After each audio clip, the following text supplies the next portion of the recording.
My name is Krista, and I will be your conference operator today. At this time, I would like to welcome everyone to the Coupang's 2024 fourth quarter earnings conference call. All lines have been placed on mute to prevent any background noise. After the speaker's remarks, there will be a question and answer session. If you would like to ask a question during this time, simply press star followed by the number 5 on your telephone keypad. If you would like to withdraw your question, press star and the number 5 once again. Now I'd like to turn the call over to Mike Parker, Vice President of Investor Relations. You may begin your conference. Thanks, operator. Welcome everyone to Coupang's fourth quarter 2024 earnings conference call. I'm pleased to be joined on the call today by our founder and CEO, Bom Kim, and our CFO, Gaurav Anand. The following discussion, including responses to your questions, reflects management's views as of today's date only. We do not undertake any obligation to update or revise this information except as required by law. Certain statements made on today's call include forward-looking statements. Actual results may differ materially. Additional information about factors that could potentially impact our financial results is included in today's press release and in our filings with the SEC, including our most recent annual report on Form 10-K and subsequent filings. As we share our fourth quarter 2024 results on today's call, the comparisons we make to prior periods will be on a year-over-year basis, unless otherwise noted. We may also present both GAAP and non-GAAP financial measures. Additional disclosures regarding these non-GAAP measures, including reconciliations of these measures to the most comparable GAAP measures, are included in our earnings release, our slides accompanying this webcast, and our SEC filings, which are posted on the company's investor relations website. And now I'll turn the call over to Bom. Thanks everyone for joining us today. A few highlights to begin. Over the past 12 months, we grew net revenues by nearly $6 billion, or 23% in constant currency excluding Farfetch. Gross profit grew an even stronger 29%, excluding Farfetch, and the FC fire insurance gain we recorded in Q4. And we generated $1.4 billion in adjusted EBITDA, expanding margins to 4.5%, while also delivering over $1 billion in free cash flow. As we close out 2024, I'd like to share how this year's achievements reflect the core principles that drive us. At Coupang, everything begins and ends with the customer. This orientation is our most important advantage. We work backwards from a vision of a world where our customers have it all, the best experience at the lowest price. We believe it's only when we provide both in harmony that we deliver a true wow experience. Our ability to break that traditional trade-off between experience and price relies on a relentless focus on innovation and operational excellence. And our mission to continue transforming customers' lives through innovation and operational excellence was at work again this past year. We made significant changes to upgrade our fulfillment and logistics processes, which enabled us this quarter to increase by 45% the deliveries that were either same day or dawn, shipments ordered by midnight and delivered just hours later by 7 a.m.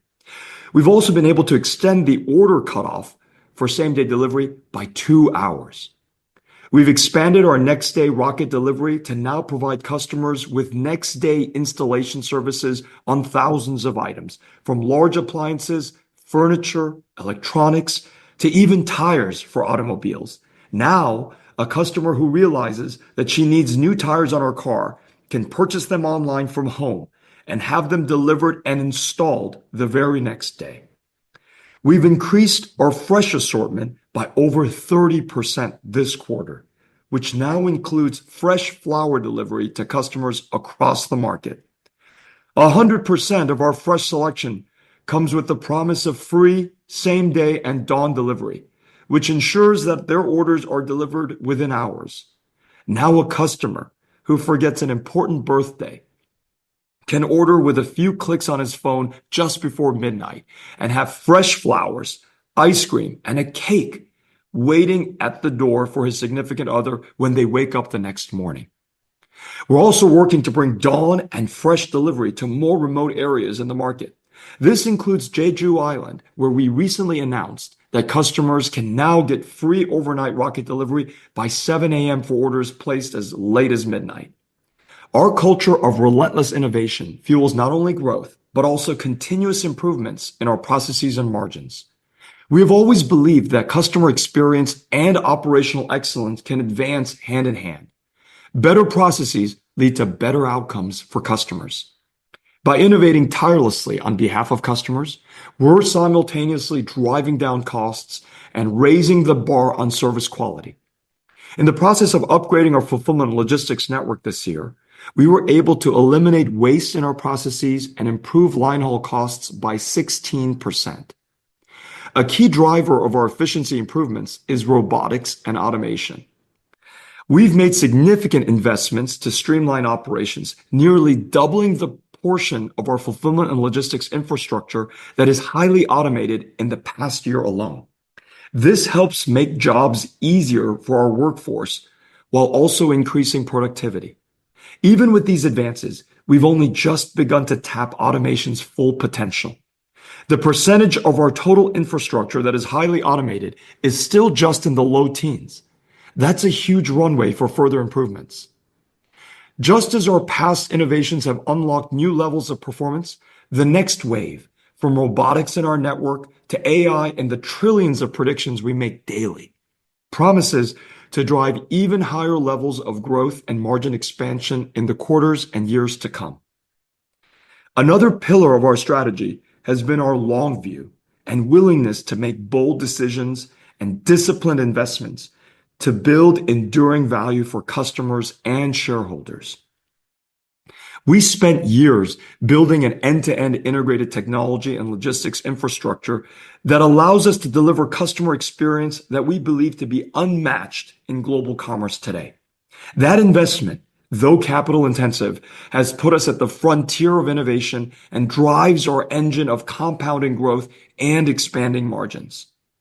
We're still in the early innings of that growth and margin expansion.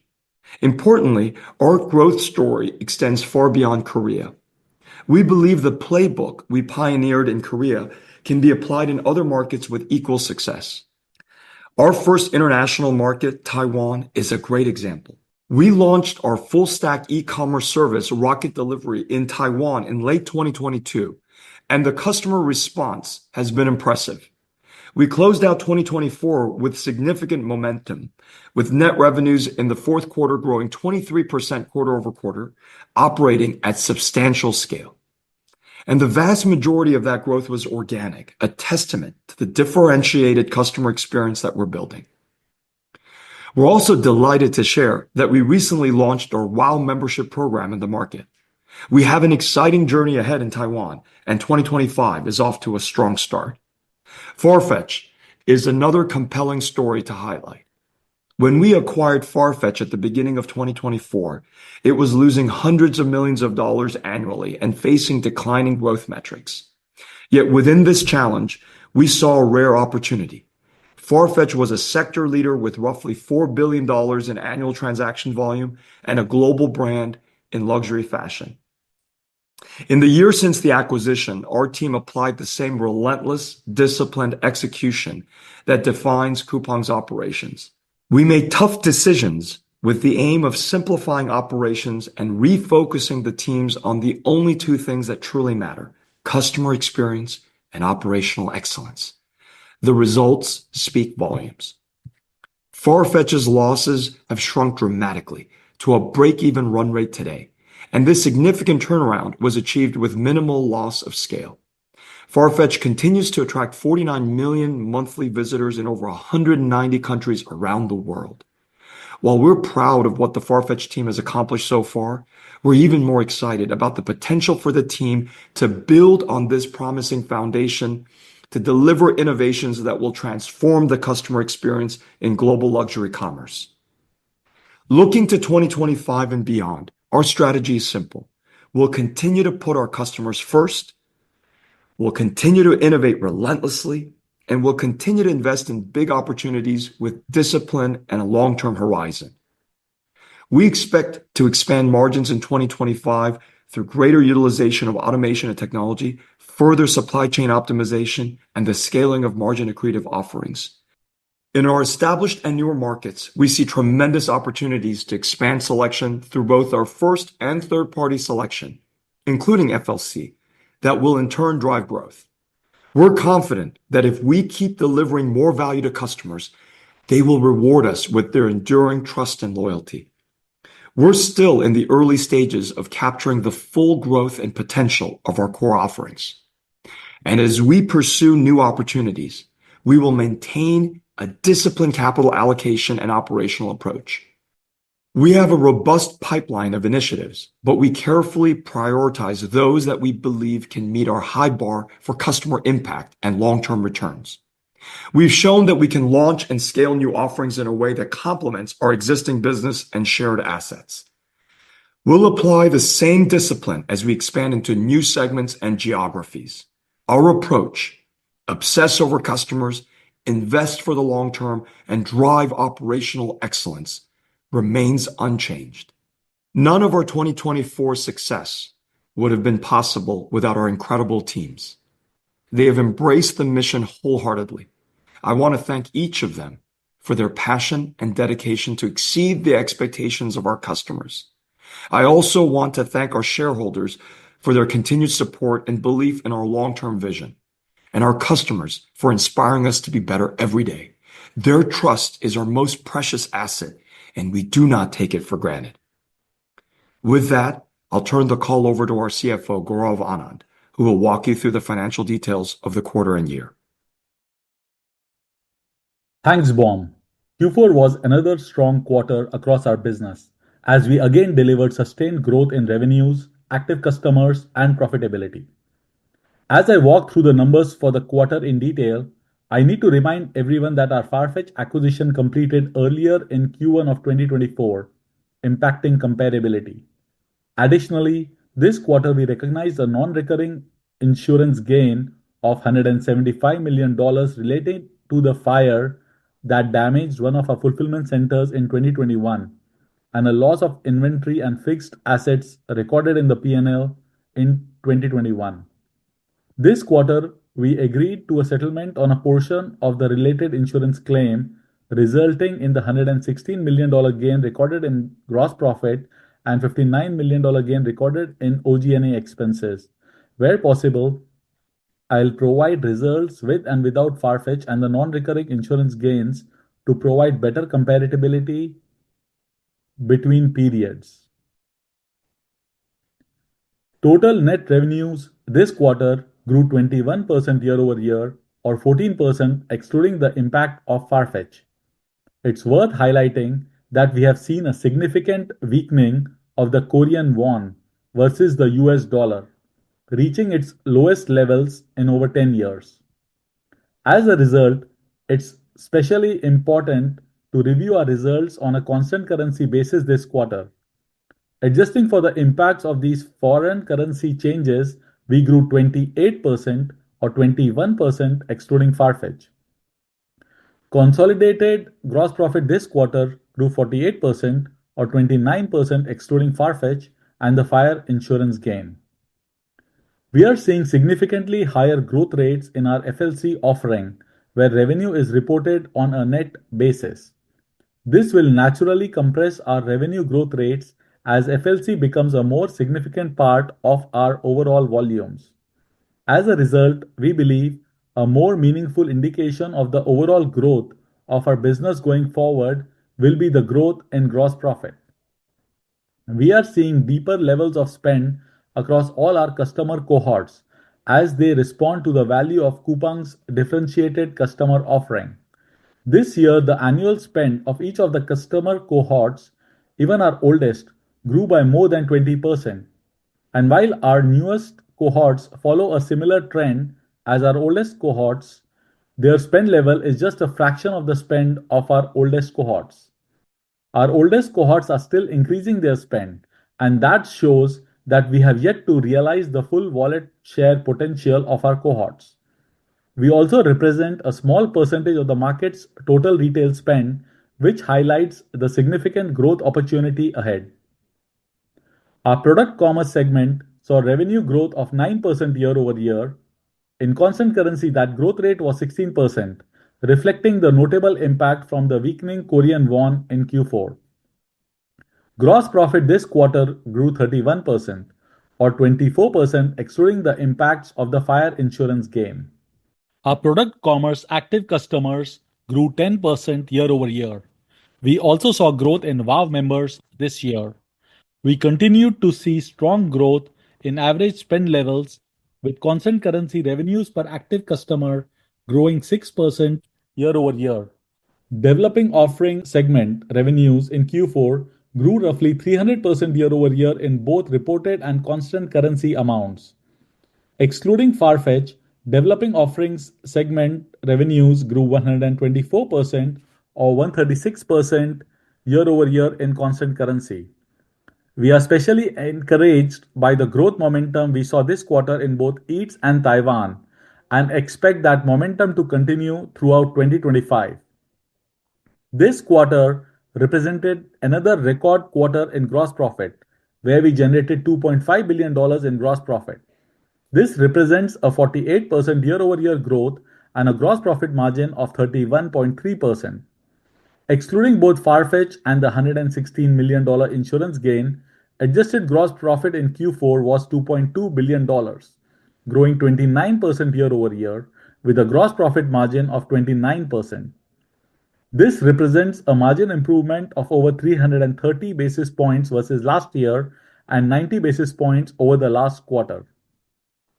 For our product commerce segment, we generated growth in gross profit this quarter of 31% year-over-year to $2.3 billion and a gross profit margin of 32.7%. Adjusted for the effects of the insurance gain recorded, gross profit was $2.1 billion, growing 24% year-over-year with a margin of 31%. This represents a margin improvement of more than 370 basis points over last year, driven again by the benefits from increased efficiencies across operations, including benefits from greater utilization of automation and technology, further supply chain optimization, and the scaling of margin-accretive offerings. On a quarter-over-quarter basis, the adjusted product commerce gross profit margin improved 100 basis points versus Q3.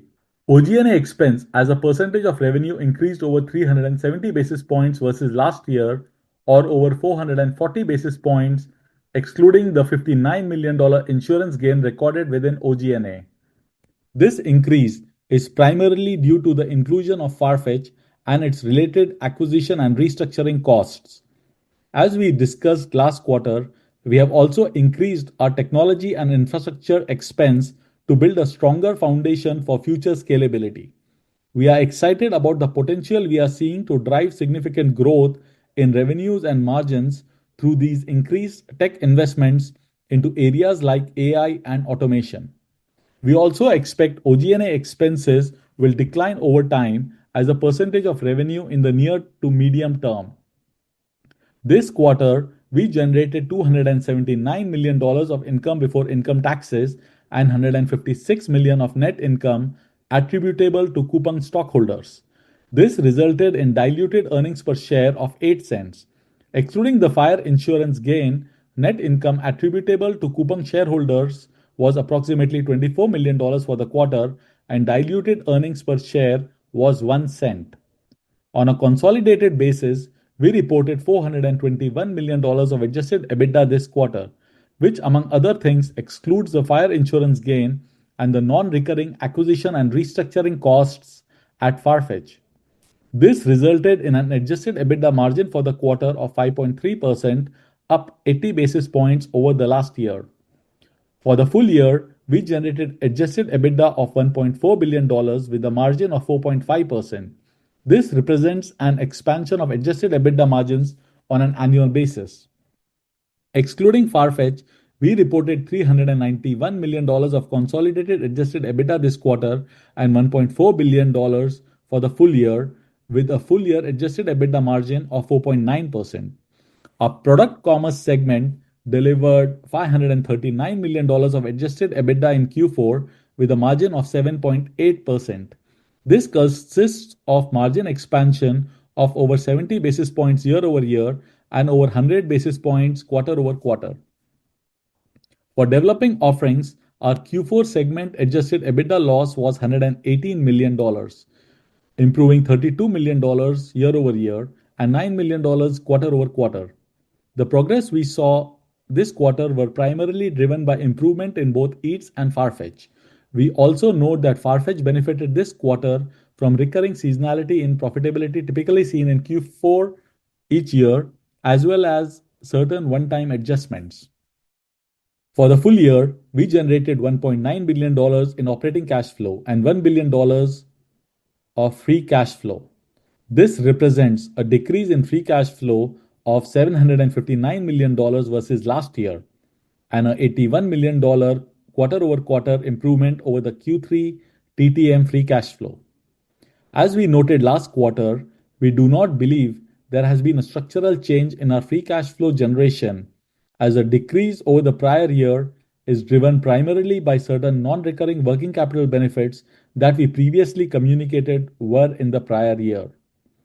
This quarter, we reported an effective income tax rate of 53%, driven by consolidation of pre-tax losses in Farfetch and certain non-deductible expenses.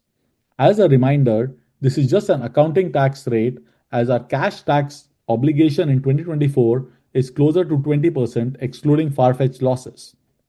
Now, a few comments on our outlook for 2025. We anticipate our constant currency consolidated growth rates for the full year to be about 20% year-over-year, within the range of our 2024 Q4 constant currency growth rate, excluding Farfetch. We also expect the Q1 constant currency growth rate to be about 20%. As we have discussed, FLC continues to grow at a faster rate than our overall product commerce revenue growth, which is not fully reflected in the revenue growth rates. As a result, we expect product commerce gross profit to grow faster than the related constant currency revenues. And while overall margins may be uneven quarter to quarter, we expect to deliver adjusted EBITDA margin expansion on an annual basis. For developing offerings, we anticipate incurring adjusted EBITDA losses between $650 million to $750 million in 2025. Regarding income tax expense, we anticipate we will continue to experience a temporarily high effective tax rate between 50% to 55% in 2025. As a reminder, this is just an accounting effective tax rate. We expect our cash tax obligation to be closer to 40%. Operator, we are now ready to begin the Q&A. At this time, I would like to remind everyone, in order to ask a question, press star, then the number 5 on your telephone keypad. If you would like to withdraw your question, press star and the number 5 once again. Please limit your questions to 2 per person. We'll pause for just a moment to compile the Q&A roster. The first question is from Stanley Yang with JP Morgan. Your line is now open. Thank you for the opportunity to ask the questions. First question is, over the past several months, both government data and third-party data have indicated an elevated slowdown of domestic e-commerce market growth since fourth quarter. Have you seen the similar trend in your product commerce GMV growth year to date? I would appreciate if you share a bit more color on the macro impact on your top line growth outlook in 2025. And I appreciate your guidance of 20% top line growth, but just wonder between the breakdown between the product commerce versus developed offering revenue growth. And my second question is about your FLC business, which has emerged as a strong growth driver. Management guided FLC is margin accretive, but can you please give a bit more color on the FLC margin profile trend going into 2025? Thank you. Hi, Stanley. Thanks for your question. I think with macro, we understand that there is some uncertainty in the macro environment. We've seen cycles like this before, including a couple of years ago when we were coming out of COVID. I think our outlook for growth continues to remain strong. Keep in mind, we're still a relatively small share of the overall retail market, just a small fraction. And what's driving our expansion is not a one-time bump or cycle, but deep and increasing engagement from our customers. The spend of every single cohort of our customers, even our oldest, continues to compound each year. And that's driven by our continuous improvement of selection, service, and price. We expect that our focus on these core value proposition drivers will support our growth, continue to support our growth. And as we've mentioned, we expect our Q1 growth to remain consistent relatively to the growth that you've seen in Q4, to be in line with Q4, excluding Farfetch. Our strategy remains the same through any phase of these cycles. We provide customers with the best experience at the lowest price, whatever the macroeconomic environment may be. And we've seen uncertainty like this before. As long as we deliver that, we're confident we can continue to outpace the market's growth significantly for years to come. On FLC, our focus right now is on optimizing the service levels for our customers and our merchants. We continue to see strong momentum in FLC. The trends that we've shared over the past few quarters have only continued. And FLC is still growing at a high multiple of our overall business. We're encouraged by the strong rate of adoption that we're seeing from merchants who are increasingly recognizing the benefits of leveraging our operational capabilities to serve customers better. And that in turn helps their business thrive. Our focus right now is to invest in enhancing that service. There's still a lot more to build out to improve the selection and convenience for our customers, which will in turn drive higher levels of engagement and lead to even greater growth opportunities for merchants and suppliers.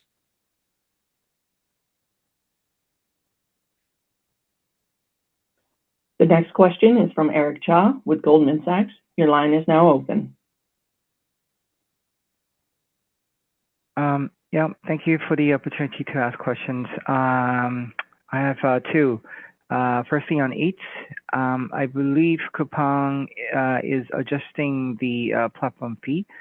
And could you help us quantify the impact coming from these changes? And is that included in your reflected on your developing offering guidance or just EBITDA loss guidance range? The second question is on tech spending. Obviously, we're continuing to see a rise in OG&A driven by these drivers. But when can we expect some moderation of pace in the investment? Could that maybe come within 25, or should it be a little bit more long term? And what's the could you explain to us what the specific benefits that the consumers or the merchants may have coming from these investments? Thank you. Thanks, Eric. I'll take that. So Eric, we believe we partner really well with all our stakeholders in Eats, the restaurants, drivers, and customers. As a general practice, we don't comment on the individual profitability of each of these components in our segment.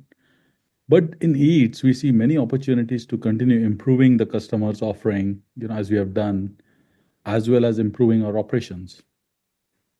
So in Eats, we provide free delivery with zero additional fees, in any form to our customers. We offer merchants what we believe to be the lowest fees and commission of any food delivery service in the world.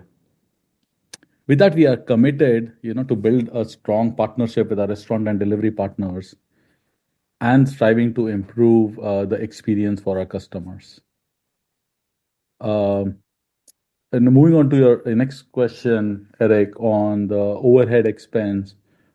So the OG&A expense as a percentage of revenue has increased versus last year, but this increase is primarily driven due to the inclusion of Farfetch and the related acquisition and restructuring costs. But as we discussed last quarter, we also increased the tech and infrastructure expenses to build a stronger foundation for future scalability. So we are excited about potential and the potential that we are seeing, to drive significant growth in revenues and margins through these increased investments in AI and automation, primarily supporting our product commerce business. So we do expect OG&A expenses will decline over time as a percentage of revenue.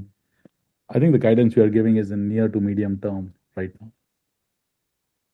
And Eric, I'll address your last question about the benefits or the gains that customers and merchants may, what they may or could expect from our investments here. The machine learning and generative AI in particular continue to be a core part of our strategy. They have contributed to some of the results that you've seen in the past, and we're deploying them throughout our business. We expect them to have an impact on the trillions of predictions we make every day, from search, ads, catalog, our engineering, operations, among many others. And we're already seeing benefits and an even greater potential for improvements to come. So we'll continue to invest to leverage AI to enhance the customer experience and improve operational efficiencies. And as always, as with all of our investments, we continue to test and iterate and invest only where we're convinced of the potential for attractive returns.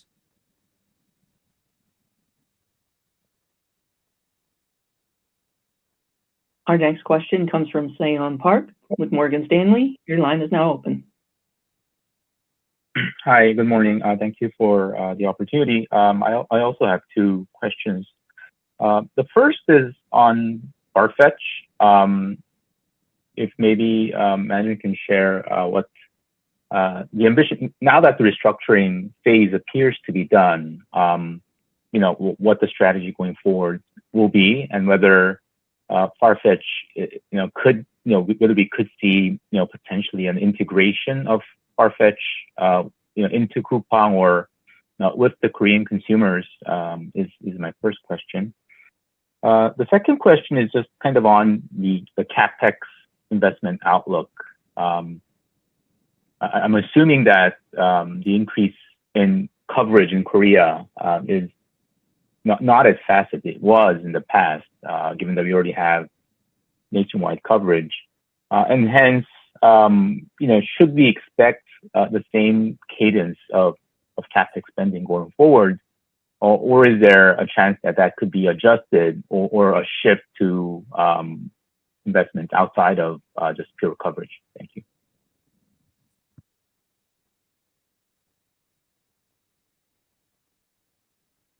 So let me start with Farfetch. We're pleased with the early progress we've seen at Farfetch. We focused on operational improvements that, as you point out, have helped turn large losses at this time, at the time of our acquisition to profitability today. We'll continue to leverage resources and capabilities across the company when helpful, and also explore synergies. But most of all, we want to finish the job of streamlining our operations and sharpening Farfetch's execution around customer experience. We're committed to delivering exceptional experiences for luxury customers, boutiques, and brands. That and operational rigor will set Farfetch on the path to sustainable growth and leadership in the global luxury retail market. It won't happen overnight, but we're excited about what's ahead there. Yeah. And I'll take the CapEx question. On levels of CapEx, as percentage of revenue has historically remained relatively consistent over time, and leveraging as we scale. And we're very disciplined on how and where we invest our CapEx into. The majority of our CapEx investment is related to building our capacity to support our growth in both Korea and now Taiwan. And that's why we measure it as a percentage of revenue, indicating the growth. The inherent peaks and lead times naturally create some unevenness in the timing. But overall, we continue and expect to continue to leverage CapEx as percentage of revenue.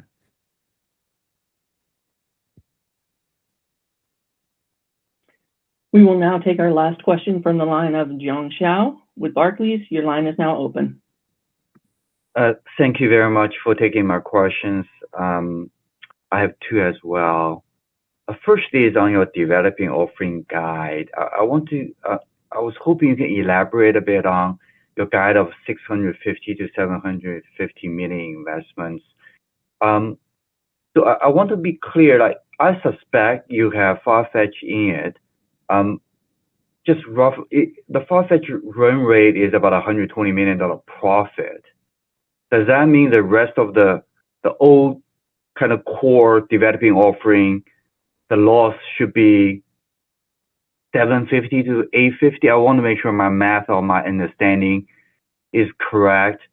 And it would be helpful to all of us if you can talk about, like, what are you thinking about investment directionally for Taiwan, for Eats, and for Play in 25 vis-a-vis 24. And recently you entered into Japan food delivery as well, according to some media reports. Could you talk about the rationale there, especially when you exited Japan a couple of years ago, and the level of investment you are looking to do for the Japanese food delivery market? Sorry for the long-winded question. Second question, it's a quick one, at least a shorter one. Your investment intensity last year was very good. As a result, the year before last year, for example, you more than doubled your EBITDA margin, but last year the EBITDA margin went up only slightly because of the intense investments. I was wondering for 25, do you feel like, because this investment cycles, they're coming kind of different magnitude from year to year. I was just wondering for 2025, do you think the investment intensity going to be similar to 24, or is it going to be less or more? Thank you so much. Hi, John. Thanks for the question. I think there's a lot of things in your question to unpack. I'll try to address as many of as that I can. I think it's important to remember that developing offerings is really a collection of investments. We are investing in services and offerings that we believe strengthen our customer value proposition and also generate attractive returns for our shareholders in the long term. Many of these initiatives are gaining solid momentum and already contributing to our long-term strategy. I think to your specific question about Farfetch, I think I would point out that there are some one-off benefits in Q4. So I think Q4 generally is seasonally a high profit a period for that offering. But the more important point here, I think, is take a step back and whether it's Farfetch or Japan, which you mentioned, I think that's one of several investment opportunities that we have in our developing offerings. We evaluate a lot of opportunities, and in the select few cases that we do make an investment, and across all of these initiatives, our approach is consistent. Really, it's one of disciplined execution. We're focusing on ensuring that these investments are driven by two things. One, a clear customer demand for our differentiation. And two, a strong path to operational excellence. When the evidence doesn't meet our expectations, we'll be disciplined and reevaluate, as we have in the past. And when we do invest more, and I want to emphasize invest, we hope our shareholders are excited because it's a reflection of our growing confidence from what we're seeing on the ground that we'll deliver a wow experience for customers and an attractive return for our shareholders. Our investments for developing offerings across all of these initiatives in 2025 is expected to be about between 650 and 750. There's still a lot to learn across each of these initiatives, and they're all at various stages.